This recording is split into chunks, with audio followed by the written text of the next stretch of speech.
বাংলার রাজনীতির ইতিহাসে আমরা কত কি দেখেছি, মিটিং, মিছিল, চড়ুই ভাতি। কিন্তু এবারের দৃশ্যটা একেবারে অস্কার জেতার মতো। মুখ্যমন্ত্রী ভোটে হেরে গেছেন, জনতা বলছে টাটা, ইভিএম বলছে বাই বাই। কিন্তু আমাদের মুখ্যমন্ত্রী, তিনি বলছেন আমি যেখানে কুর্সি সেখানে। নমস্কার, আমি প্রদীপ্ত। খবর ও কথা চ্যানেলে আপনাদের সবাইকে জানাই স্বাগত।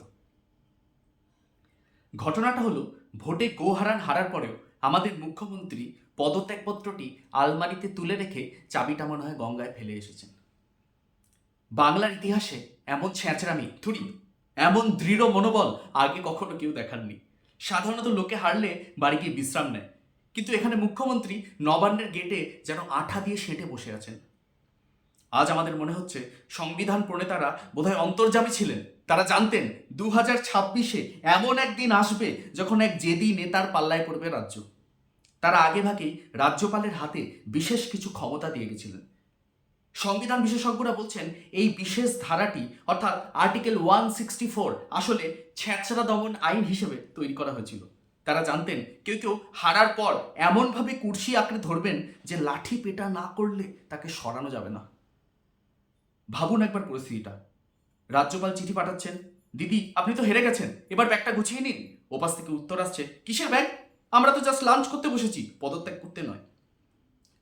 আজকের এই ঐতিহাসিক পরিস্থিতিতে রাজ্যপালের ভূমিকা অনেকটা বাউন্সারের মতো হয়ে দাঁড়িয়েছে।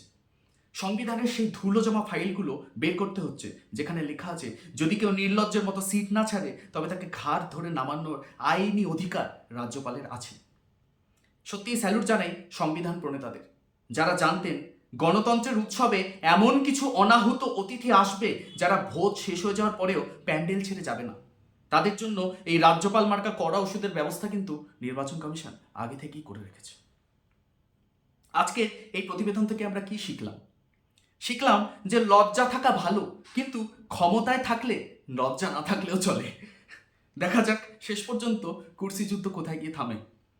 রাজ্যপাল কি পারবেন এই ফেভিকলাটা ছাড়াতে, নাকি মুখ্যমন্ত্রী নবান্নটাকে নিজের বাড়ি হিসেবে ঘোষণা করবেন? আপনারা কি মনে করেন, এই ঐতিহাসিক ছ্যাঁচড়ামিকে কি গিনেস বুক অফ ওয়ার্ল্ড রেকর্ডে তোলা যেতে পারে? আরেকটা কথা, যদি আমাকে জিজ্ঞাসা করেন কিসের এই হার, কিসের এই হিসেব, শহরের বুকে জমে আছে জমাট বাঁধা অভিশাপের মেঘ। পার্ক স্ট্রিট থেকে আরজি করের সেই যে আর্তনাদ, মেয়েদের সম্মানে লেগেছে রাজনীতির নোংরা হাত। কামদুইনের সে মেয়ে টাকায় কেনা হলো যার বিচার চেয়ে মৌসুমী টুম্পারা করল শুধু হাহাকার। সারদার কালো অন্ধকারে সর্বস্ব হারানো মানুষের দল আজও চোখের কোণে জমে আছে সেই শুকিয়ে যাওয়া জল। কমিউনিটি কার্ড খেলে নিজের মসনদ আগলে রাখা বিভাজনের বিষে আজও সমাজটা আছে ঢাকা।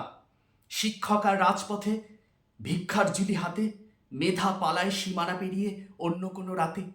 একটা প্রজন্ম পঙ্গু বৃদ্ধাশ্রম আজ এই বাংলা, বেকারত্ব আর ভিক্ষার লাইনে দাঁড়িয়ে জীবন তুই সামলা। সরকারি স্কুল বন্ধ, প্রাইভেট স্কুলের জয় জয়কার, শিক্ষার বাজার দরে বিকোচ্ছে স্বপ্ন, নেই কি তার কোনো প্রতিকার? উত্তরবঙ্গ কাঁদছে একা, ব্যানার লেখে পাহাড় হাসে, মিথ্যে সুখে মোড়ানো শহর ধুলো পড়ে মানুষের পাশে। আর বুদ্ধবাবুর স্বপ্ন, সেই ন্যানো কারখানা, শয় শয় মিথ্যা অপবাদে ঘেরা সেই নিষ্ঠুর আখ্যান, গরিব মানুষের স্বপ্নে চেপে তোমার সিংহাসনে উত্থান। ইতিহাসের পাতায় তুমি থেকো কুখ্যাত এক নাম, সর্বকালীন খারাপ মুখ্যমন্ত্রী, এই তো তোমার পরিণাম। বাংলার বুকে তুমি এক অন্ধকার অভিজ্ঞান, হারিয়ে যাওয়া স্বপ্নের তুমি প্রধান অপমান। প্রত্যেক দিনের খবর নিয়মিত পেতে সাবস্ক্রাইব করুন আমাদের চ্যানেলটিকে। নমস্কার।